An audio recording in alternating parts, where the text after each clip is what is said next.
Hola, buenas tardes a todos, bienvenidos a una nueva charla. Hola Gaby, Aníbal, Blanca, bienvenidos.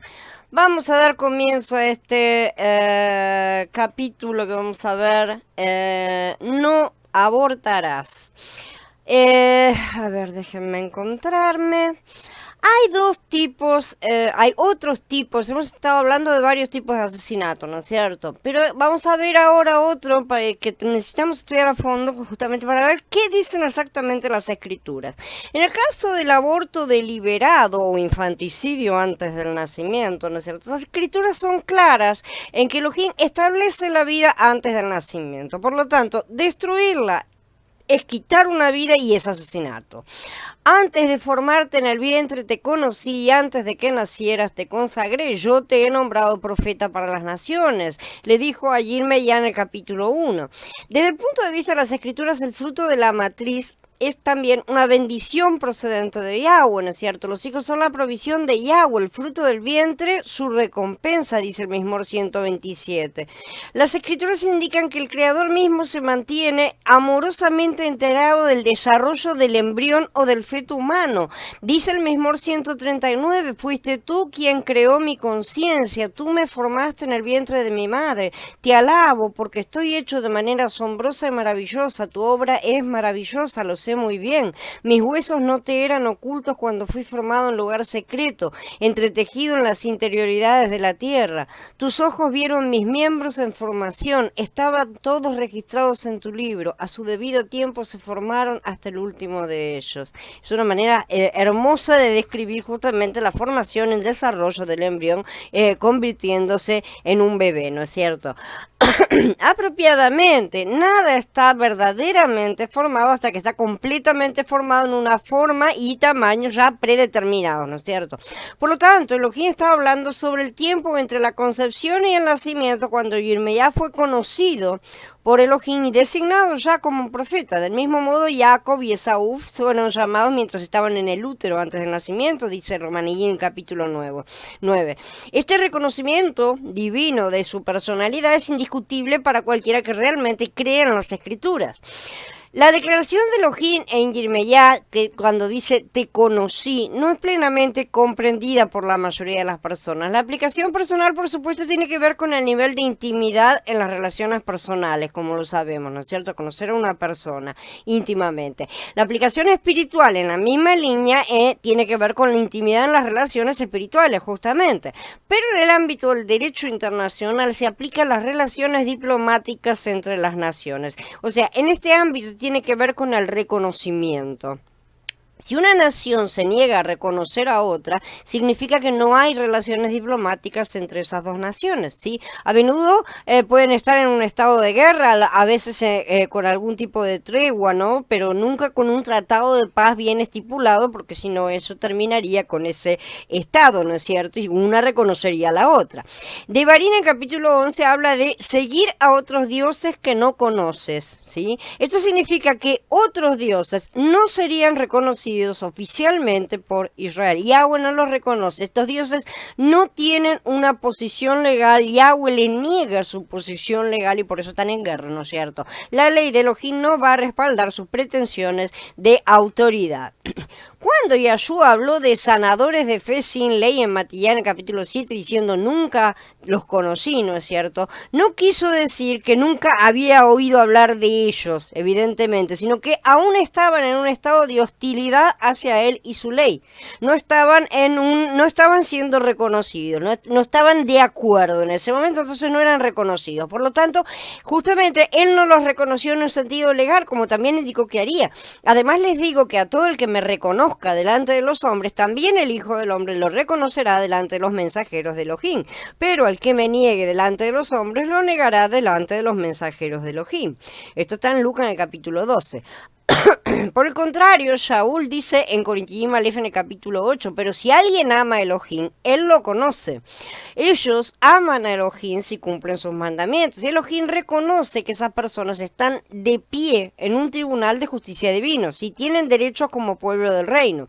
Los sin ley, por el contrario, pierden sus derechos cuando son juzgados por la ley. En el gran capítulo del amor, en Corintiim Aleph en el capítulo 13, leemos que dice, por ahora vemos débilmente en un espejo, pero luego cara a cara. Ahora lo sé en parte, pero entonces lo sabré plenamente, así como también he sido plenamente conocido. El reconocimiento en la ley nos da nuestra posición en la ley, justamente. Después de que esto se haya establecido, podemos comenzar a conocer a Mashiach en una relación íntima y personal. Mashiach vino a revelar y dar a conocer el corazón y la mente del Padre en todos los asuntos. Por lo tanto, cuando Elohim conoció a Yirmeyá, ¿no es cierto?, mientras estaba en el vientre, significa que él le había dado al profeta una posición legal como persona ya antes del nacimiento. ¿Sí? Él ya había determinado lo que Yirmeyá sería, ¿no es cierto? Con esa posición legal vinieron los derechos dados por Elohim, ¿no es cierto? Tanto como un ciudadano del reino, como un profeta por llamamiento, ¿sí? Esto demuestra no solo que la vida comienza en la concepción, sino más importante, que un niño no nacido tiene inclusive una posición legal en el gobierno de Elohim, incluido el derecho de vivir con seguridad, obviamente. Esto está apoyado por la ley en Shemot 21:22, ¿no es cierto? Y si los hombres luchan entre sí, golpean a una mujer con un hijo para que tenga un aborto espontáneo, pero no haya más lesiones, seguramente será multado según lo solicite el marido de la mujer y pagará según lo decidan los jueces. Acá, para variar, tenemos un problema con las traducciones. Lo que aquí ha sido traducido como aborto espontáneo es la palabra yatzá, ¿sí?, que significa salir. En este caso, salir los hijos, ¿no es cierto? La mujer no tiene un hijo, dice una mujer con un hijo. No es una mujer con un hijo para que tenga un aborto espontáneo. Una mujer con un hijo puede tener un bebé en los brazos, y no es eso lo que estaba. La mujer estaba embarazada. Esa es la traducción correcta, ¿no es cierto? La palabra yatzá aparece más de 1000 veces en las escrituras, ¿sí? O sea, es una palabra bien utilizada. Y siempre con la idea de salir o sacar hacia afuera. Y diferentes cosas, por ejemplo, les voy a citar 2 o 3 nada más para que vean la variedad de aplicaciones. En Bereshit 1 dice, la tierra produjo vegetación, yatzá, produjo, o sea, sacó, salió hacia afuera vegetación. En Devarim 9 dice, pero ellos son tu pueblo, son tuyos, tú los sacaste, Yatzá, de Mitzrayim. En Melahim Bet dice, también sacó Yatzá de la casa de Yahweh la imagen de Asherá, o sea, sacó hacia afuera, ¿no es cierto? Entonces esa es la comprensión que tenemos de esta palabra. Hola Mili, hola Carla, bienvenidas. Entonces, traduciendo mejor la idea de que si los hombres luchan entre sí y golpean a una mujer que está embarazada y a ella se le sale el hijo, pero no hay más lesiones, pagará multa. Eso es lo que dice correctamente en el original. Acá no está hablando de un aborto, ¿sí? Porque no hubo muerte. Y es lo que dice ahí, ¿no es cierto? Pero que no haya más lesiones. No hubo muerte ni en la madre ni en el niño, ¿sí? Por lo que se aplica es una multa por el daño ocasionado, porque no hay muerte, ¿sí? Muchos lo han tratado como un caso de homicidio accidental, pero dice claramente que no hubo muerte.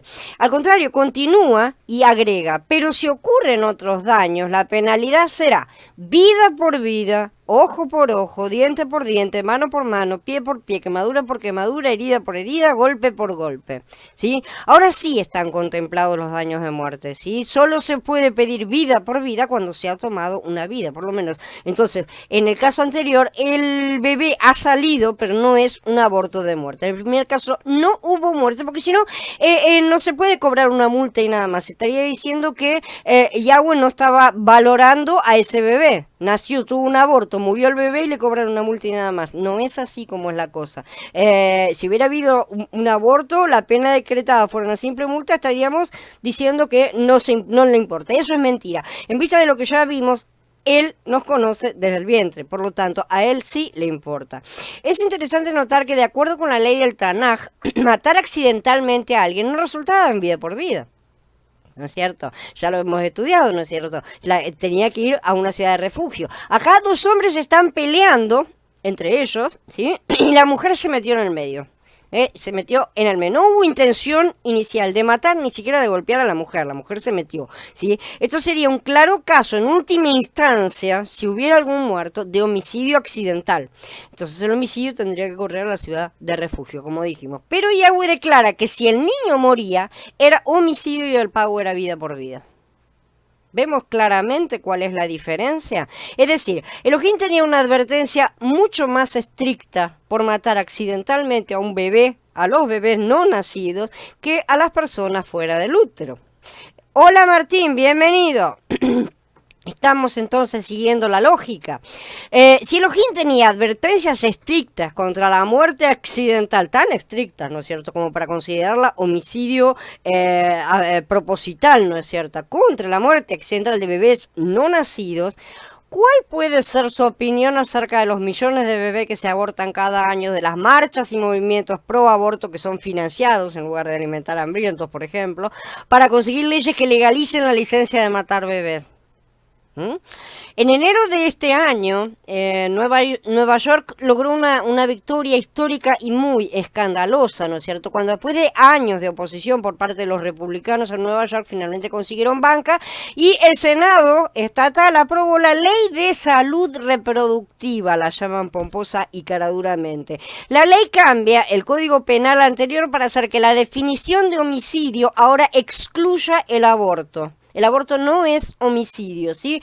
No es homicidio el aborto de un feto mayor de 24 semanas, ¿sí? Esos son 6 meses.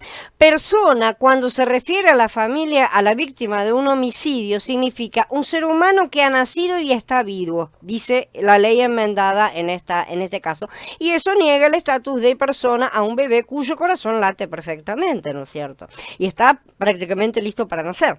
Entonces, cuando el alcalde de Nueva York iluminó el World Trade Center, ¿no es cierto?, de rosa, bonito, ¿no?, para celebrar más asesinatos, podemos estar seguros de que Elohim no se lo toma con ligereza, no se lo va a tomar, no lo va a dejar así.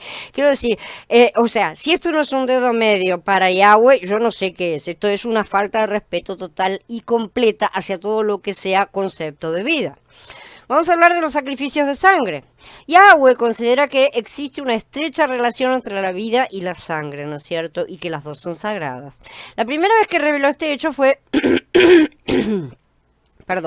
fue poco después de que Caín matara a Hebel, ¿no es cierto? Elohim le dijo al asesino: oye, la sangre de tu hermano me grita desde la tierra, en Bereshit 4. A los ojos de Yahweh, la sangre de Hebel representaba su vida, ¿no es cierto? Brutalmente cortada, porque la vida está en la sangre. Era como si esa sangre estuviera pidiendo a gritos que Elohim la vengara, como dice en Ibrim capítulo 12.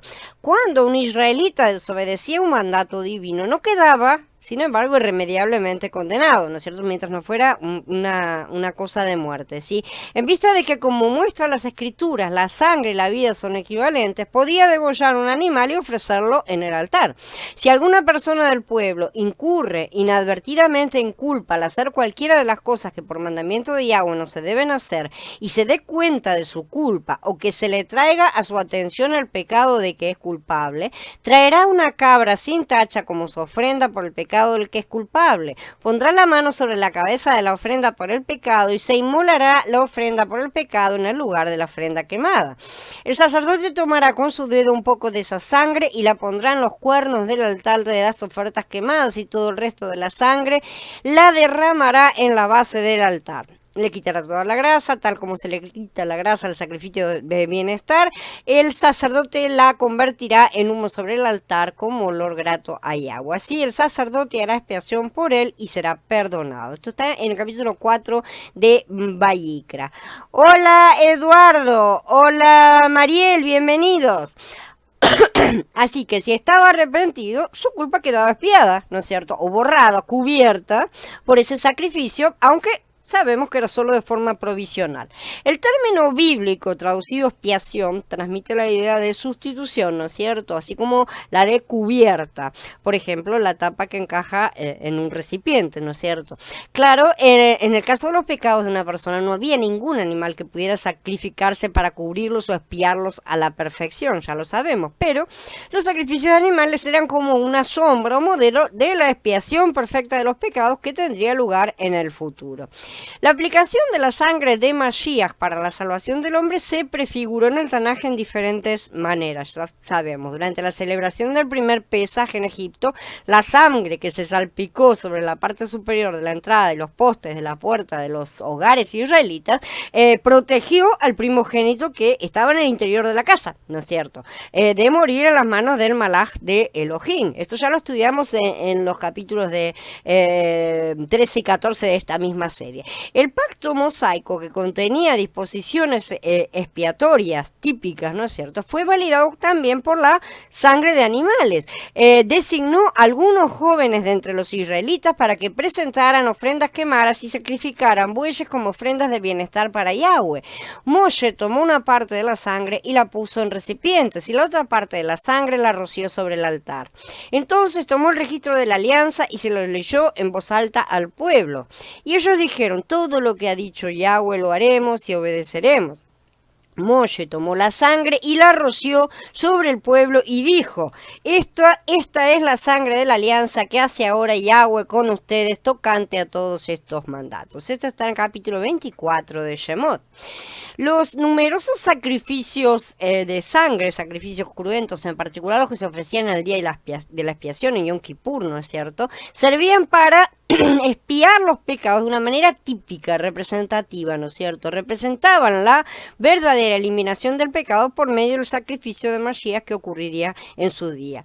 El hecho de que la sangre tuviera que derramarse al pie o en la base del altar y ponerse sobre los cuernos del mismo ilustra el poder legal que tenía a la vista de Elohim, porque él la aceptaba para fines expiatorios. Justamente la expiación tenía su base o fundamento en la sangre, y la fuerza que está representada por los cuernos del sacrificio estaba también en la sangre. En el Brit Hadashah se subrayó todavía con más fuerza la santidad de la sangre. Todavía se le dio mucha más importancia y más relevancia. Si ya no tenía que ofrecerse más la sangre de animales, como sabemos, porque aquellas ofrendas eran solo sombras de la realidad que era Yeshua HaMashiach.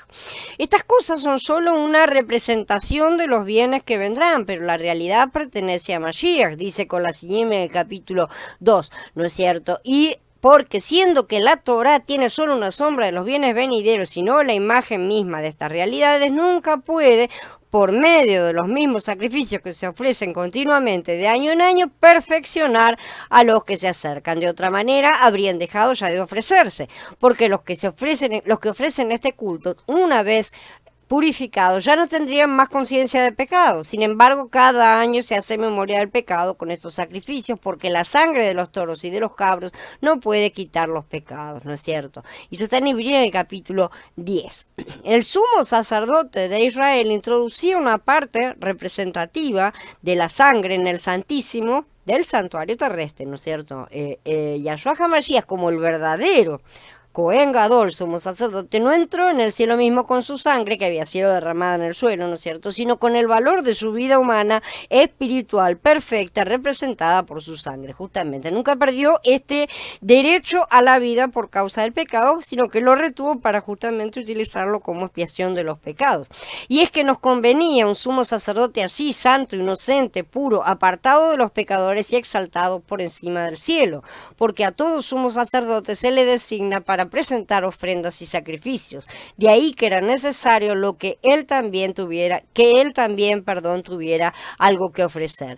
Pero estando ya presente el Mashiach, el sumo sacerdote de los bienes que han venido, mediante la más amplia y perfecta morada, no hecha de manos, es decir, no de esta creación, entró una vez por siempre en el Santísimo, logrando así eterna redención, ya no mediante la sangre de cabros ni de becerros, sino mediante su propia sangre. Dice Ibrí en el capítulo 7, 8 y 9. A menos que se fuera a utilizar en el altar, entonces la sangre tenía que derramarse sobre el suelo. La sangre era utilizada en los sacrificios o obviamente cada vez que se mataba a un animal, ¿no es cierto?, en cuyo caso la sangre debía ser derramada en el suelo. Así se devolvía simbólicamente la vida a su dueño original, ¿no es cierto? Hay que destacar, sin embargo, que los israelitas no tenían que tomar medidas extremas para exprimir al animal y sacarle hasta la última gota de sangre. No pasa por ahí. Si con tal de que lo desangraran, lo degollaran y lo desangraran bien, de manera de asegurarse que el animal estuviera bien muerto, o sea que ya no hubiera vida en la sangre, ¿no es cierto? Podían comerlo con la conciencia tranquila porque habían demostrado el debido respeto al dador de la vida, ¿sí? La cosa es no comer animales con la vida, aún latiendo en ellos. Esa era la cuestión, ¿no es cierto? Como ha sido la costumbre, sabemos, de tantas civilizaciones que creían que absorbían el valor o la fuerza de esos animales, ¿no es cierto? O humanos, en los casos de canibalismo que también han existido. Vamos a hablar ahora acerca de Molech, ¿no es cierto? El asesino de niños que tantos conocen. La historia está llena de culturas bárbaras, ¿no es cierto? Sin embargo, una de las peores es la de los antiguos cananitas, y esa tiene que ver con las escrituras. Como era costumbre en esa cultura, los padres ofrecían a sus hijos recién nacidos como sacrificios a este dios Molech. La mayoría de las representaciones de Molech incluyen grandes estatuas de metal con un hombre con cabeza de toro. Sí, por lo general estas estatuas tenían brazos extendidos para sostener los sacrificios de bebé, justamente. Durante el proceso de sacrificio, los kenanitas encendían un fuego adentro o alrededor de la estatua, dependiendo del modelo, para calentar el hierro lo más posible, el material, ¿no es cierto? Entonces colocarían a sus recién nacidos en los brazos al rojo vivo de Molech y verían a los niños chisporroteando hasta la muerte. Todo un show. Durante este espantoso evento, los kenanitas tocaban flautas y golpeaban los tambores para ahogar el sonido de los bebés muriendo. Era algo realmente horrible. No es de extrañar que Elohim ordenara a los israelitas que los destruyeran. ¿Alguien puede decir algo que eliminara una tribu de asesinos de bebés, sí, que no pueden defenderse, algo propio de un Dios cruel y vengativo? Hay algunos que realmente son malintencionados. Las escrituras mencionan a Molech, ¿no es cierto? Al menos hacen referencia a él unas 10 veces.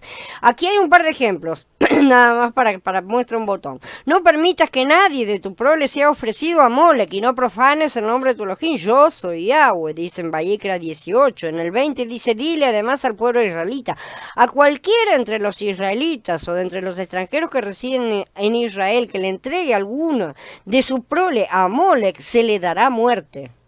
Liso y llano. El pueblo de la tierra lo ejecutará a pedradas. Y yo pondré mi rostro contra ese hombre y lo cortaré de entre su pueblo para darle de su prole a Molech, y profanarán así mi santuario y profanar mi santo nombre. Y si el pueblo de la tierra aparta sus ojos de ese hombre cuando ofrece su prole a Molech y no lo ejecuta, yo mismo pondré mi rostro contra ese hombre y su familia y cortaré de entre su pueblo tanto a él como a todos los que le siguen en extraviarse tras Molech. Y después en Yirmiyah 32 dice también, edificaron los lugares altos de Baal que están en el valle de Ben Hinnom, donde le ofrecieron sus hijos y sus hijas a Molech, cuando yo nunca he mandado ni me ha venido a la mente mandar que hicieran esta abominación, y así trajeron culpa sobre Yahudá, ¿no es cierto? Quizás se pregunten por qué los israelitas podrían estar tentados a ofrecer sacrificios de sus hijos a Molech, ¿no es cierto? Al final de cuentas ellos ya tenían otro Elohim, ¿no es cierto? Como fue el caso con otros dioses antiguos, Molech les ofreció algún tipo de beneficio a cambio de su devoción. Así de simple, sea, los sacerdotes, ¿no es cierto? Y todo lo demás. Al ofrecer a sus hijos para quemarlos en la estatua de oro, los kenanitas creían que Molech los haría prosperar a ellos y a sus futuros hijos, porque esto no. Para otro, la tentación vino de parte de atender los pedidos de sus mujeres, ¿no es cierto? Como dice en Melahim Aleph, en ese tiempo Shlomo edificó un lugar alto a Kemosh, el ídolo detestable de Moab, en el monte que está frente a Jerusalén, a Molech, el ídolo detestable de los amonitas. E hizo lo mismo para todas sus mujeres extranjeras, y ofrendaban y sacrificaban para sus deidades. Yahweh se indignó contra Shlomo porque su corazón se había desviado de Yahweh, el Elohim de Israel, que él se le había aparecido 2 veces. Porque me ha dejado y han adorado a Ashtoret, la deidad de los sidonios, los acusa. A Kemosh, la deidad de Moab, y a Milcom, la deidad de los amonitas. No han andado en mis caminos para hacer lo que me agrada y guardar mis leyes y mis reglas como su padre David. Nuestro Molech actual. Yo no conozco ninguna persona realmente que escuche todos los horrores acerca de Molech, ¿no es cierto? Y no se avergüenza de lo horrible de asesinar brutalmente bebés para obtener beneficios, ¿no es cierto? Para obtener algún tipo de lucro a cambio. Yo lo voy a inmolar a mi hijo y me vas a dar poder, lo que sea, lo que se le esté pidiendo. Hola Evelyn, bienvenida. Hola Viri, buenas tardes. Sin embargo, y al mismo tiempo, una gran cantidad de personas hoy en día creen que esta antigua práctica estaría bien siempre y cuando el bebé aún estuviera en el útero, ¿no es cierto? Algo así como ojos que no ven, corazón que no siente. Entonces, ¿a qué divinidad se inmolan hoy las millones de víctimas inocentes? Bueno, varían de acuerdo a un politeísmo un tanto macabro. Cuando se trata de rendir culto al placer sexual sin respetar las finalidades y consecuencias establecidas por la propia naturaleza, ese dios se llama Eros y la religión toma el nombre de erotismo. Cuando se trata de evitar estorbos, molestias, en una frenética búsqueda de conveniencias personales, ese ídolo se llama ego, ¿sí? Y la religión tiene el nombre de egoísmo. Y así podemos seguir citando. Sobre todo esto se levanta la bestia, es decir, el sistema satánico conformado por los estados hipócritas y las organizaciones internacionales que son cómplices de una injusticia resonante, o sea, el exterminio del más indefenso de los seres, es el no nacido, no tiene forma de defenderse, y ahogan en la sangre de las víctimas el más elemental de los derechos fundamentales del hombre, que es el derecho a la vida, es básico, ¿sí? Practicando una odiosa discriminación contra el ser humano en su fase prenatal de existencia, una cosa que da vergüenza. En realidad el Molech moderno es mucho más implacable aún que el dios kenanita. Los sacrificios humanos de la antigüedad son insignificantes si se comparan con los 50 millones de niños que todos los años son sacrificados en el vientre de sus madres. Los números son espeluznantes. La paradoja no podía ser más flagrante, ¿no es cierto?, de toda la situación. El niño debería esperar precisamente de su madre amor sin límites, pero ella lo inmola, ¿no es cierto? Ya no en un altar en llamas, pero en una mesa de operaciones. El médico cuya misión es garantizar la vida, supuestamente, se transforma en el instrumento de su muerte y lo mata. El Estado, que debería castigar a los criminales que levantan, ¿no es cierto?, la mano contra las vidas, niega al neonato el derecho de vivir. Dice, vos no existís, vos no sos persona. Al Estado le cabe prevenir, inhibir y reprimir los asesinatos, nunca autorizarlos. Y es lo que están haciendo. Tanto más cuanto ellos son perpetrados contra víctimas inocentes que no pueden defenderse a sí mismas, ¿no es cierto? Y por iniciativa, además, de aquellos mismos que les dieron la vida. Después de la votación de Nueva York mencionada, ¿no es cierto?, de enero de este año, que aprobó esta ley, circuló en internet un video mostrando a cientos de personas vitoreando a favor de la decisión tomada, ¿no es cierto? ¿Qué tipo de mente enferma y retorcida tiene que tener uno para aplaudir el asesinato de bebés no nacidos? Una muy satánica, ¿verdad? Dado que esta nueva ley permite a las mujeres abortar a sus bebés hasta justo antes de que empiece el trabajo de parto, si una mujer literalmente puede matar a su bebé un día y hacer que la gente la anime, ¿no es cierto?, y diga qué bien todo lo que hiciste, pero si mata a su bebé 24 horas después, cuando ya está fuera del útero, ella va a ir a prisión. Es alucinante, ¿no es cierto?, la cosa. Es una situación muy ridícula. Y no pretendamos que los bebés tampoco sienten nada, porque muchos dicen que eso, ¿no es cierto?, que no sienten nada. Más estudios de los que puedo contar realmente demuestran que los bebés en una etapa muy temprana pueden sentir dolor, sin mencionar el sabor de la comida, el hipo, la sonrisa, el sueño, la patada, el vínculo con la madre, toda una serie de cosas que han sido demostradas que los bebés experimentan. Entonces, cuando el médico abortista inyecta veneno en la cabeza del bebé, se está asegurando de que el bebé lo sienta y muera de una manera horrible. Además, no solo lo matan, sino mal. Supongo que eso aumenta los niveles de adrenalina que pasan a la sangre, haciendo que el sacrificio sea más apetecible para las entidades demoníacas, ¿no es cierto? Ellos dicen que la ley no permite ningún aborto tardío. ¿Sí? Después de todo, la ley dice que solo si la vida y la salud de la mujer, de la madre, están en peligro, puede tener un aborto hasta prácticamente el nacimiento. ¿Sí? El problema es que la salud puede calificar para cualquier cosa. ¿Sí? Puede significar salud física, pero también puede llegar a significar salud psicológica, salud mental, salud financiera. Inclusive, porque todo califica. En otras palabras, es tan vago que alguien podría tener un aborto tardío porque hace cualquier motivo, cualquier cosa que diga, él le será aceptada. Todo lo que la mujer necesita saber es que el bebé causaría demasiado estrés en su vida, por ejemplo, debido a las responsabilidades financieras adicionales, y ya listo, tiene un boleto para el aborto. Listo, simple y llano.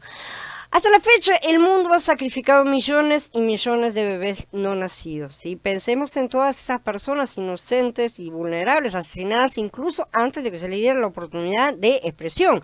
Y al mismo tiempo, juzgamos a otras naciones por sus prácticas menos que humanas, que vaya a ser lo que puedan llegar a ser. ¿Quiénes somos para hablar? Realmente es una vergüenza. Como humanidad deberíamos callarnos la boca en todo. Pero la mayor ironía es que todas las personas a favor del aborto evidentemente lograron salir con vida del útero, ¿no es cierto? Me atrevo a decir que todas ellas están agradecidas porque sus madres no fueron como ellos. Yahshua no nacido. El nacimiento de Yahshua es conocido por todos, ¿no es cierto? El malaj Gabriel se le aparece a Miriam y le dice que ella va a concebir y dar a luz un hijo. Durante su embarazo, ella visita a su prima Elizabeth, ¿no es cierto?, que también estaba embarazada en aquel momento. Sucedió que cuando Elisheba oyó el saludo de Miriam, la criatura saltó en su vientre. Y Elisheba se llenó de espíritu de santidad y exclamó en voz alta y dijo: bendita eres tú entre las mujeres y bendito es el fruto de tu vientre. ¿De dónde se me concede esto? Que la madre de mi amo venga a mí. Porque mira, cuando llegó a mis oídos la voz de tu saludo, la criatura saltó de alegría en mi vientre. Dice en Lucas capítulo 1. Primero notamos que el texto se refiere al niño no nacido, a Yahshua no nacido en el vientre, a Yahana no nacido en el vientre de Elisheba, ¿no es cierto?, como un bebé. Ya utiliza la palabra para bebé, la misma palabra griega que se usa para describir a los niños fuera del útero en otros lugares, ¿sí? Y vemos que este mismo bebé ya podía reconocer la presencia de Yahshua. Eso es impresionante, ¿no es cierto? En otras palabras, no es un bulto de tejido, no es un tumor que tenemos que erradicar. Además, Elisheba, llena del Ruach, ¿no es cierto?, reconoce que Miriam es la madre de Meadón, dice. Es decir, reconoció el estado de Miriam, ella ya es madre, ¿no es cierto? A pesar de que Yahshua todavía estaba en el útero, no había nacido, sin embargo, ella ya era madre. El punto significativo es que Elohim eligió comenzar el proceso de encarnación en el útero. Realmente, en lugar de en cualquier otro punto, afirmando así la importancia de ese punto de partida para la vida humana. Como el nacimiento de Yahshua fue milagroso, Elohim podía haber elegido traerlo en cualquier momento. Él podía haberlo tirado del cielo y dejado a la puerta de alguien, ¿no es cierto?, directamente. No necesitaba hacerlo, pero él eligió seguir todo el proceso humano, ¿no es cierto?, de la creación, y lo creó fibra por fibra, célula por célula. Él eligió eso, él eligió comenzar la vida de Yahshua en el vientre de Miriam, demostrando que la vida inicia en el útero. Pero esta sociedad en la que vivimos avanza más y más hacia su pasado, ¿no es cierto?, regresando a sus raíces kenanitas. Cuando las personas continúan obstinadamente en su pecado, una forma en que Elohim juzga a las personas es entregarlas al pecado que aman, lo sabemos. Dada la claridad con la que el Evangelio está disponible y se proclama en todas partes, la maldad de este pecado y la justa entrega de los implicados a su castigo es aún más que merecida. La ira de Elohim se manifiesta desde el cielo contra toda impiedad e injusticia de los hombres que con injusticia estorban la verdad, porque lo que de Elohim se puede conocer es evidente entre ellos, pues Elohim se lo ha hecho evidente, porque sus atributos invisibles, su eterno poder y su divinidad se dejan ver desde la creación del mundo y se perciben en las cosas creadas, de modo que no tienen excusa, porque habiendo conocido a Yahweh, no lo glorificaron como Elohim ni le dieron gracias, más bien se envanecieron en sus razonamientos, y su mente insensata se les oscureció. Pretendiendo ser sabios se volvieron necios y cambiaron la gloria de Elohim incorruptible por una imagen a la semejanza de hombre corruptible, de aves, de cuadrúpedos y de reptiles. Por eso Elohim los abandonó a la impureza en las pasiones de sus corazones para deshonrar sus cuerpos entre ellos mismos. Ellos cambiaron la verdad de Elohim por la mentira y veneraron y rindieron culto a la creación antes que al Creador, quien es bendito para siempre. Amén. Por esa razón Elohim los dejó a merced de pasiones vergonzosas, pues sus mujeres cambiaron las relaciones naturales por relaciones antinaturales. Y lo mismo hicieron los hombres, dejando las relaciones naturales con la mujer, se encendieron en sus pasiones desordenadas unos con otros, cometiendo actos vergonzosos, hombres con hombres, y recibiendo en sí mismos el castigo que corresponde a su extravío. Como ellos no se dignaron tener en cuenta, Yahweh los abandonó Elohim a una mente reprobada para hacer lo que no se debe. Se han llenado de toda injusticia injusticia, maldad, avaricia y perversidad. Están colmados de envidia, homicidios, contiendas, engaños, mala intención. Son contenciosos, calumniadores, enemigos de Elohim, insolentes, arrogantes, jactanciosos, con inventiva para lo malo, desobedientes a sus padres, sin discernimiento, desleales, crueles y sin compasión. A pesar de que ellos reconocen el justo veredicto de Elohim, que los que practican tales cosas son dignos de muerte, no solo las hacen, sino que también se complacen en los que las practican. Esto está en el capítulo 1 de Romanilli. Las personas que promueven el aborto no lo hacen sin el conocimiento del Evangelio. Ellas saben lo que están haciendo a la luz de la revelación de Elohim. En su lugar eligen voluntariamente su pecado. Sea legal o ilegalmente, miles de bebés mueren por día. ¿Sí? Solo en los Estados Unidos y solo Planned Parenthood realiza 900 abortos diarios. Solo eso, sí. La única bendición que debemos pedirle a Elohim es que bendiga a todo este planeta con arrepentimiento para que podamos escapar de un juicio aún mayor. Es necesario que comencemos a limpiar la deuda de sangre que está cubriendo el suelo de cada nación sobre la tierra, si estemos o no directamente implicados con el aborto. Si alguien practicó esto antes de ser salvo, arrepentirse y ser cubierto con la sangre de Mashiach va a cubrir esa sangre derramada. Pero ¿qué hay de toda esa sangre que ha sido derramada sobre nuestras naciones y sangre inocente que no ha sido cubierta, que nadie se arrepintió, que nadie pidió perdón, que nadie cubrió? Y a esto podemos sumar todo tipo de asesinato que no haya tenido respuesta, ¿no es cierto? Bueno, entonces estamos nadando en sangre literalmente. ¿Cuánta culpa de sangre hay sobre nuestras cabezas solo porque formamos parte de una nación? Aunque no podemos terminar todo este sistema de la noche a la mañana, todos podemos tener un impacto, si por pequeño que sea. Como creyentes, lo primero que debemos hacer es orar. Orar para que Elohim intervenga en nuestro país y que la práctica termine, en nuestro entorno, nuestro inmediato, por así decirlo, ¿cierto? Pero debemos hacer mucho más, ya que esta no es una práctica aleatoria, sino un esquema satánicamente organizado. Necesitamos prepararnos para una guerra espiritual contra las huestes demoníacas que impulsan estas prácticas, y eso haremos en su momento si Abba nos prepara y fortalece. La congregación primitiva y el aborto. La congregación primitiva también enfrentó el problema del aborto y el asesinato de niños en su propio tiempo, y ellos también condenaron las mismas prácticas, de la misma manera que el judaísmo ya lo venía haciendo, ¿cierto? No difería en nada su punto de vista con el de la creencia de Judea. Josefo testificó de la creencia judía justamente en su libro Contra Apión. Dice, además, la ley no nos obliga a criar a todos nuestros descendientes y prohíbe a las mujeres causar el aborto de lo que es engendrado o destruirlo después. Y si alguna mujer parece haberlo hecho, será una asesina de su hijo. Desde tiempos antiguos los hombres habían descubierto ciertas pociones de hierbas que inducían el aborto, lo sabemos. La ley romana permitía además el aborto, incluso el infanticidio, ¿sí? Ya que defendía el derecho de vida y muerte del padre sobre los hijos. Hola Johnny, bienvenido. También la epístola de Bernabé dice en el capítulo 14, no destruirás tus concepciones antes que sean reveladas, ni los mates después de que nazcan.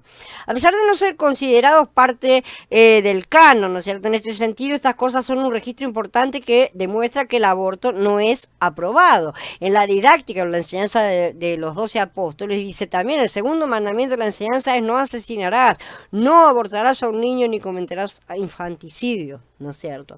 En el año 177, la era común, Anágoras también se mostró en desacuerdo con los rumores que circulaban en contra de los primeros creyentes, ¿no es cierto? De que ellos mataban bebés y bebían su sangre en las reuniones. Esas cosas circulaban en el comienzo, ¿no es cierto? Y lo refutó diciendo, ¿por qué razón tendríamos que cometer un asesinato cuando decimos que las mujeres que inducen el aborto son asesinas y que tendrán que rendirle cuentas a Elohim? De manera que el tema del aborto estaba perfectamente claro en la mente de los creyentes. Tertuliano, un abogado también creyente romano, dice, en nuestro caso, estando prohibido el asesinato de una vez por todas, no podemos destruir ni siquiera el feto en el útero, mientras que el ser humano aún deriva sangre de otras partes del cuerpo para su sustento, o sea que todavía está utilizando la vida del cuerpo de la madre.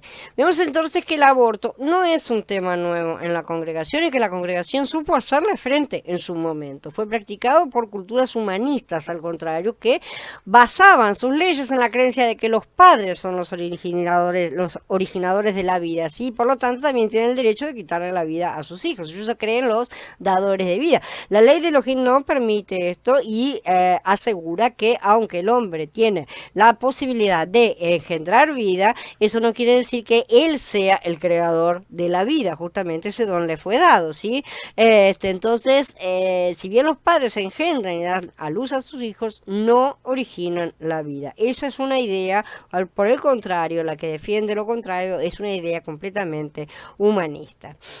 El aspecto moral del asunto. ¿Por qué desearía alguna mujer poner fin a un ser humano, a la vida de un ser humano que está desarrollándose en su interior? Puede que la respuesta no agrade a las personas que favorecen el aborto, pero a pesar de todo, el egoísmo frecuentemente es la raíz del problema. La cosa es que el bicho molesta, según esa es la concepción de la persona, ¿no es cierto? Parece que tuvieran un cáncer, literalmente, ¿no es cierto? Que tienen que erradicar. Por lo general tiene que ver con evadir la responsabilidad y con un asunto que gradualmente ha ido perdiendo todo tabú, ¿no es cierto? Las relaciones sexuales. Para muchas personas las relaciones sexuales son un pasatiempo muy importante. Cada vez es más notorio, más abierto y más relajado todo. Quieren disfrutar de ellas plenamente, pero no quieren la responsabilidad de cuidar de lo que naturalmente resulta de estas relaciones, un bebé, ¿no es cierto? El aborto es un método para controlar la natalidad, un método muy malsano, ¿no es cierto?, que se emplea en todas partes del mundo, lamentablemente. Muchas personas se dan de toda su alma a la búsqueda de los placeres, y su empeño egoísta de disfrutar de todo placer eclipsa su respeto a la vida, sobre todo cuando se trata de placeres sexuales. Las escrituras dicen: también debes saber esto, que en los últimos días se presentarán tiempos difíciles, porque habrá hombres amantes de sí mismos y del dinero, serán vanagloriosos, soberbios, blasfemos, desobedientes a los padres, ingratos, impíos, sin afecto natural, implacables, calumniadores, intemperantes, crueles, aborrecedores de lo bueno, traidores, impetuosos, envanecidos y amantes de los placeres más que de Elohim, en Timoteo capítulo 3. Los defensores del aborto se valen de diferentes expresiones para ocultar la verdadera atrocidad que están cometiendo, ¿no es cierto? Se refieren a los productos de la concepción o al contenido del útero como si fuera un relleno, ¿sí? El acto mismo de provocar el aborto se lo llama terminación del embarazo. Tratan de eludir de todas formas la cuestión moral de todas las formas que se les ocurra, ¿no es cierto?, que puedan disimularlo, pero expresada en términos sencillos, la pura verdad es que el aborto provocado es el acto de matar a un ser humano, punto y aparte. Da lo mismo si se apaga la vida en el útero antes de pasar 12 semanas desde la concepción, o si se le da muerte a la criatura por medio de estrangularla 12 minutos después de que nació. Tanto da. Es exactamente lo mismo. Hay un corazón que para de latir, por lo tanto, hay una muerte. La División Demográfica de las Naciones Unidas informa que el aborto quizás sea hoy el método singular de control de la natalidad más ampliamente usado en el mundo. Ahora bien, esto significa que el aborto es la solución deseable a los problemas demográficos del mundo. En 1948, hace bastante tiempo, ¿no es cierto?, la Dieta del Japón aprobó una ley muy liberal sobre el aborto. ¿Qué resultó de eso? Un freno demográfico, ciertamente, ¿sí? Sin embargo, después de pasado, ¿no es cierto?, casi un siglo de aborto fácil, un profesor de la Universidad de Tokio hizo notar que el aborto ha llegado a ser un modo de vivir. La vida moral se ha vuelto desordenada. Es una era de libertad sexual y no se respeta la vida del no nacido ni la vida de nadie, porque se pierde el respeto por la vida. O sea, al eliminar las consecuencias desagradables, se quitan todos los límites a las prácticas sexuales y aumenta la promiscuidad. Por lo tanto, aumenta el desinterés por la otra persona. Así que sí, el aborto ha ayudado a contener el crecimiento demográfico, pero al mismo tiempo ha resultado ser moralmente corrosivo. Ciertamente no ha engendrado respeto profundo por la vida humana. Al contrario, por eso es el aborto realmente una solución deseable a los problemas demográficos, porque mucha gente lo plantea de esa forma, ¿no es cierto? Mucha gente que tal vez no tenga los mismos deseos sexuales y sin embargo te ponen el problema de la cantidad de población como si con esto fuera una solución, ¿sí? ¿No nos dice acaso que el desarrollo de la sociedad, cómo la sociedad se ha ido desarrollando, que esto no es la solución? El casamiento es la solución correcta, ¿sí? Para los individuos que desean la intimidad sexual, evidentemente. Entonces, los que están unidos en matrimonio van a encontrar que pueden conseguir verdadera felicidad a medida que planean sus miras, con miras a agradar a Yahweh, ¿sí? El que originó la vida humana, el amor y el matrimonio también. Claro, para los otros todo eso debe sonar absolutamente aburrido.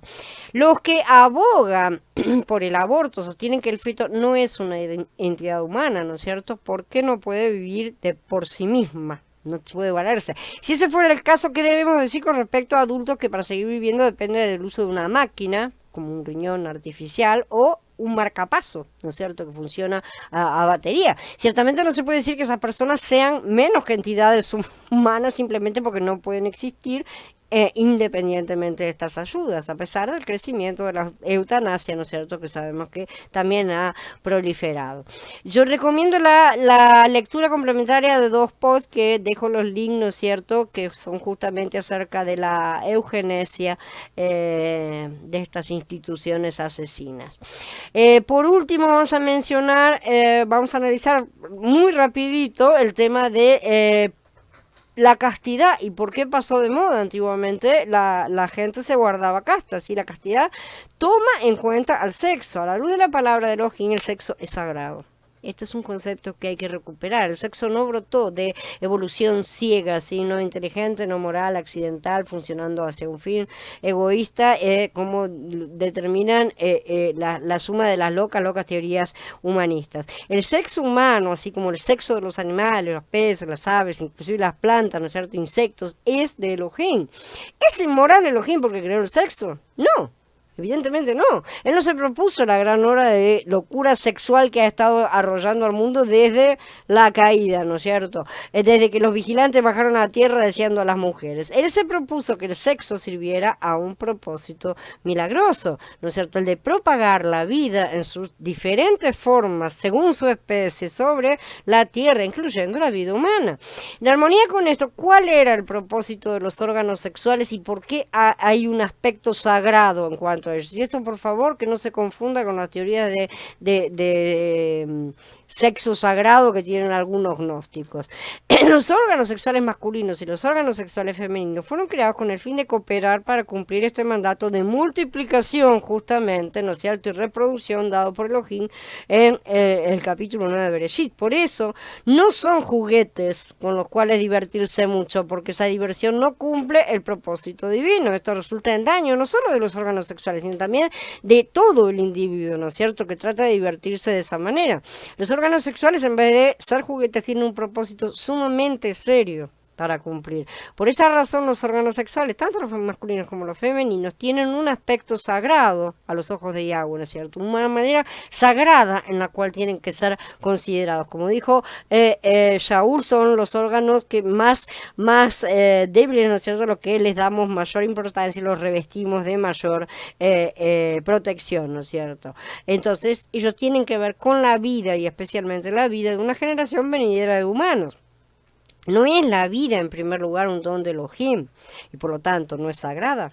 La vida es sagrada. La vida de toda criatura humana que ahora inhala el aire debe considerarse sagrada, porque tiene la vida de Elohim en su interior, ¿sí? Tiene vida en su sangre. Puede no tener su ruach, pero tiene vida, ¿sí? Entonces, ¿no debe considerarse también sagrada la vida de la generación venidera? ¿Sí? ¿Queremos realmente matar o siquiera lisiar a la generación venidera, a un bebé, a una criatura que no ha nacido todavía? Alguien que está en los lomos, como dicen las escrituras, ¿no es cierto?, en los muslos de nosotros, que somos sus antepasados. Cualquiera puede hacerlo al usar indebidamente los órganos sexuales, usándolo de manera contraria al propósito de la ley de Elohim en cuanto a ello, por lo tanto, de manera inmoral. Esto inclusive produce enfermedades de transmisión sexual muy graves, como la sífilis, sin ir más lejos, ¿no es cierto? Es una enfermedad terrible, capaces de afectar negativamente a la descendencia humana por generaciones, ¿sí? Además de la indecencia mental y espiritual, el bajo nivel moral que acompaña todas esas cosas, evidentemente. La vida, como don de Elohim, es sagrada. Por eso la simiente de vida que Elohim puso en el hombre y que solo puede reproducirse en el interior de la mujer es sagrada y tiene el fin de cumplir el noble propósito divino de la reproducción, de reproducir al ser humano a imagen de Yahweh. Por esta razón, cuando la vida de un individuo de la generación venidera se iniciaba en la matriz de una mujer, esa vida se consideraba sagrada ya desde el momento en que había sido concebido. El matarla merecía castigo, como hemos visto. Que le quitaran la vida al asesino, aun siendo accidental, como vimos, no se lo consideraba como algo accidental. En la ley de Elohim, por medio de Moshe, la criatura no nacida aún, el feto, en la matriz de la mujer se consideraba una vida con el derecho de vivir por medio de nacer de su madre. La carta de los Ibrín dice que el matrimonio sea honorable entre todos y el lecho conyugal sea sin contaminación, porque Elohim juzgará a los fornicadores y a los adúlteros. ¿Sí?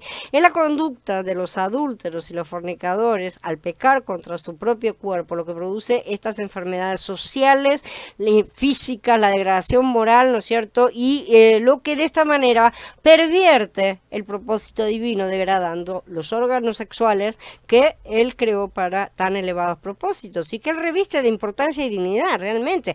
Tenemos que recuperar la comprensión de lo sagrado del vínculo sexual, del vínculo matrimonial, porque el vínculo sexual solo puede funcionar dentro del vínculo matrimonial, como ya estudiaremos próximamente, porque implica la utilización del aparato reproductor que contiene la simiente de vida. Hay que meterse eso en la cabeza. No es cualquier cosa lo que está ahí, es una simiente de vida y esa vida proviene del creador del universo. Es sumamente importante que recuperemos este ángulo. Yahweh tiene en suma importancia la vida, ¿no es cierto? Y nosotros no podemos tratarla livianamente, aunque nos hayan acostumbrado a pensar de esa manera. No solo debemos revertir esa comprensión entre nosotros como adultos, sino mucho más transmitirla a nuestros hijos desde lo más chiquitos posible, porque ellos se enfrentan a un mundo que los empuja de forma casi obligatoria a las prácticas promiscuas que terminan en consecuencias que lamentablemente pueden llevarlos a matar. Bien, habiendo terminado, quedo a disposición de ustedes para preguntas y consultas.